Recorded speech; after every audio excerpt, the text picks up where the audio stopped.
It is also unnerving to see that on a network where we've got two non-white hosts in primetime, both of our non-white hosts in primetime are losing their shows. Flashback. I have some big news. Guess who just won not one, but two NAACP Image Awards?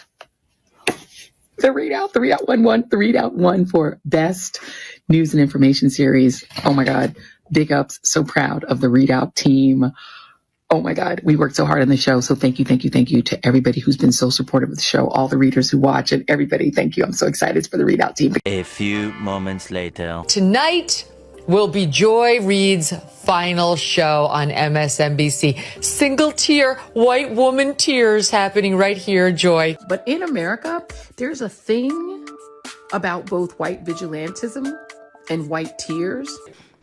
But also that my show had value, and that that what I was doing had value. She was officially fired over the weekend because she's a racist, horrible news anchor with no ratings. And that's really been the truth for a long time. MSNBC's under new management, and I guess they decided to come to grips with reality. First, what is on your radar? Happy to tell you, Niall, you're going to like this one. We're all so excited. Oh, joy. MSNBC is axing Joy Reid's show. Now, she has hosted that network's 7 p.m. hour for the past 5 years. Her show, The ReidOut, is coming to an end this week. So the most racist, bigoted host on MSNBC has just been fired and is crying tears of pain. Let's talk about it.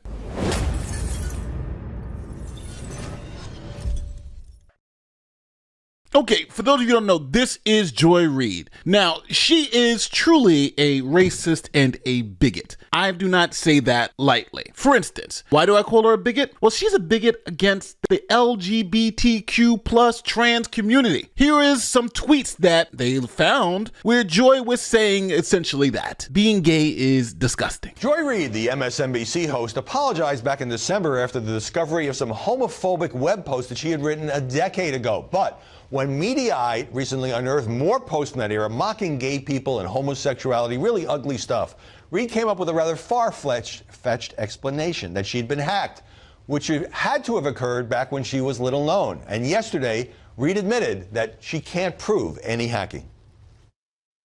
I genuinely do not believe I wrote those hateful things because they are completely alien to me. But I can definitely understand, based on things I have tweeted and have written in the past, why some people don't believe me. I've not been exempt from being dumb or cruel or hurtful to the very people I want to advocate for. I own that. I get it. And for that, I am truly, truly sorry.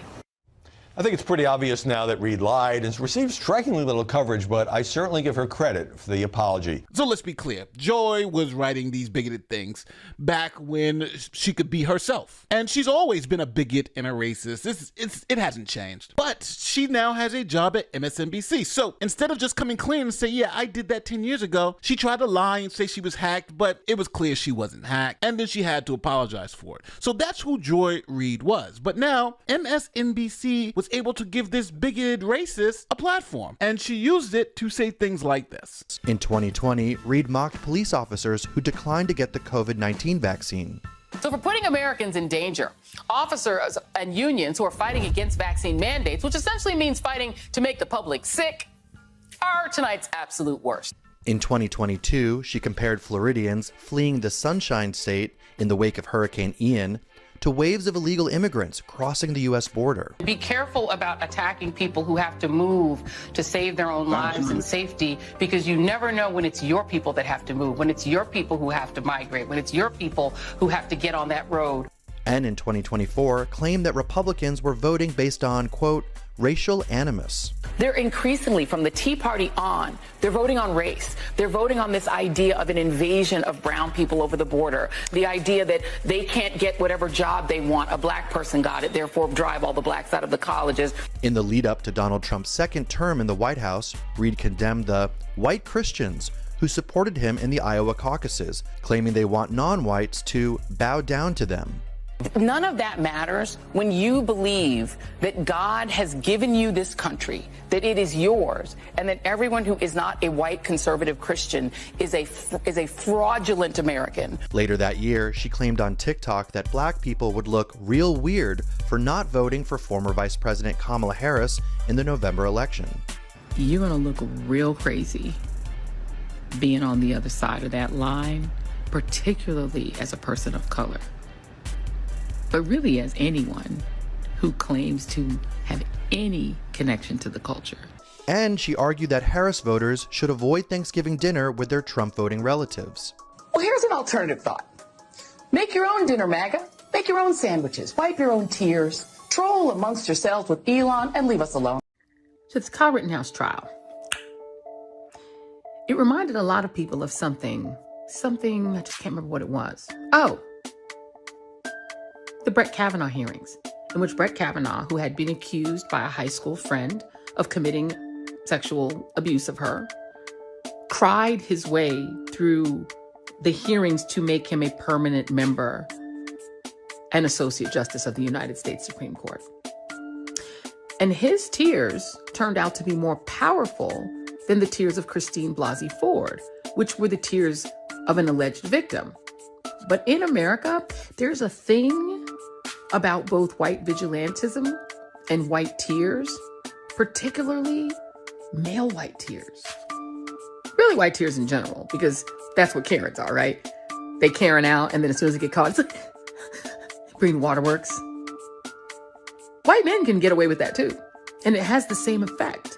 Even as the right tries to politicize the idea that masculinity is being robbed from American men by multiculturalism and wokeism, they still want to be able to have their tears. So my friend Jahan Jones, who writes the brilliant The ReidOut blog, wrote a great piece about this. And if you want to read it, you're going to be able to read it right here. Now, the irony of what she just said has come back to haunt her because she's the one with the tears. But also that my show had value and that, I'm sorry, that what I was doing had value. And in the end, I'm sorry, I try not to cry on TV. And this is kind of like being on TV, so I apologize. And then it mattered. I see Karen is there, and she's been texting me as well. And so what I will just say is that in the end, thank you. Where I land is that the moment of guilt that I felt, that I went hard on so many issues, whether it was the Black Lives Matter issues of a young baby or a mom or a dad that was killed. Now, what makes this even worse is that Joy Reid was fired during Black History Month. And on top of that, she had just won 2 NAACP Image Awards for her, quote, journalism. MSNBC has canceled the ReidOut, Joy Reid show. Put it up for a mass. Here we go. This is a shocking move, even from MSNBC. So Joy Reid's series, The ReidOut, was canceled after 5 years on the network, leaving a glaring hole in MSNBC's lineup as they continue to, as they would say, reorganize after losing viewership after the 2024 election. The timing is troubling on multiple fronts, especially considering Reid just took home not 1, but 2 NAACP Image Awards over the weekend for her journalistic work on her show, as well as her book.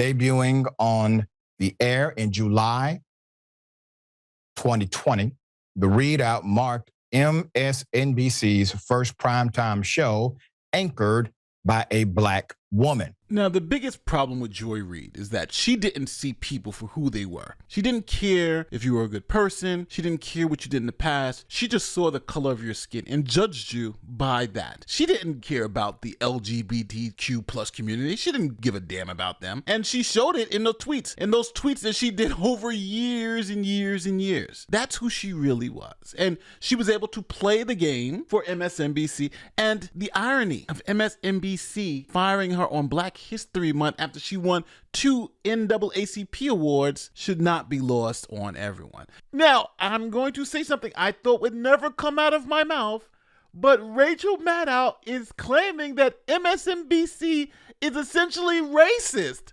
because they fired Joy Reid and replaced her with 3 other minority people. I am not even joking. 7 p.m. Eastern, where Joy Reid's show, the ReidOut, ended tonight. And Joy is not taking a different job in the network. She is leaving the network altogether. There is no colleague for whom I have had more affection and more respect than Joy Reid. I love everything about her. I have learned so much from her. I have so much more to learn from her. I do not want to lose her as a colleague. It is also unnerving to see that on a network where we've got 2 non-white hosts in primetime, both of our non-white hosts in primetime are losing their shows. Just to be clear, they're replacing Joy Reid with 2 other black people and a Hispanic woman. And this shows you how desperate they are to win an argument with identity politics. Even when their own network replaces black people with other black people, they still cry racism. Now, don't get me wrong. I'm all for free speech, but free speech has consequences. Let me know if you think I'm being too hard on Joy Reid, because I think when you're on MSNBC, you have a platform and a voice. You can really make a difference. And I think what Joy tried to do was essentially try to force a race riot. She didn't want to give you the news. She wanted to give you a spin. And for her to be called a journalist is ridiculous. She's an opinion junkie. Now, as always, tell me where I'm wrong in the comment section. Don't forget, like, share, subscribe, do all that great YouTube stuff. My name is Nate the Lawyer, and I'm going to see you in the next one.